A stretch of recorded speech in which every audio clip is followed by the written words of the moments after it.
So what do you want me to perform here? What would you like for me to do? Well, let's see you shoot a stop shot here. So the one ball will go into this pocket, and the cue ball will stop directly behind where the one ball is sitting. All right. The theory is that if I slide the cue ball into my object ball, being the yellow ball, and the cue ball stops, I will then be able to take the ball back out of the pocket and replace it on that same dot without having to move the cue ball at all. But if my cue ball is forward or backwards, I've made a slight error. very and slight it's left or right, I've made an alignment error. Yeah, I exactly. mean, that's even more dangerous. Mm-hmm. All right. Talk to me about this sliding or skidding now. What do we mean by that? Let's not confuse our Well, people. what we mean is that when you hit the cue ball in the center, the ball will skid a certain distance. If I shoot a one-speed stop shot, which now we have a number to refer to, the ball will slide about 12 to 14 inches. If I were to shoot a three-speed stop shot, the ball might skid 3 or 4 feet. I'll tell you what. At the end of the skid zone, momentum takes over and it begins to roll.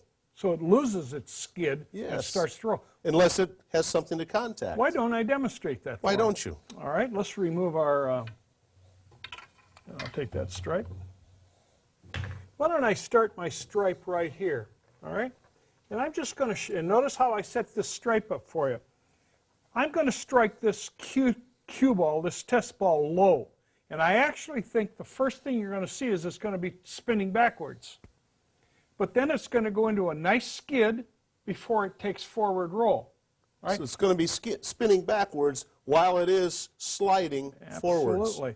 And you're going to see, and I'll try to shoot the duplicate 3 times the same shot. So if I can catch right up in here, if I got a camera, you'll be able to see a very nice skid. All right. Now I'm going to go maximum and get maximum spin on it, just for a demonstration.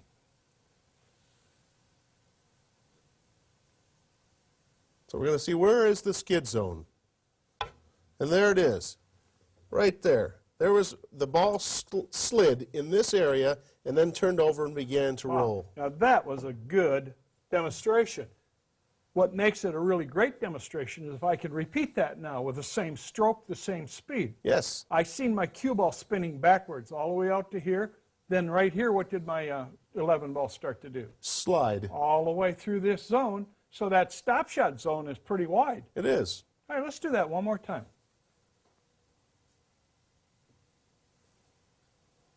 Demonstrating the skid zone. All right. Cue ball will spin backwards to here, slide in here, turn over and roll past this ball. All right, now, hit the ball a little firmer. So what did it do to my skid zone? It slid it a little farther past. So does that mean the firmer I hit the ball from a 1 to a 2 to a 3 to a 4 speed, the further away my skid zone becomes? Absolutely. All right, very good.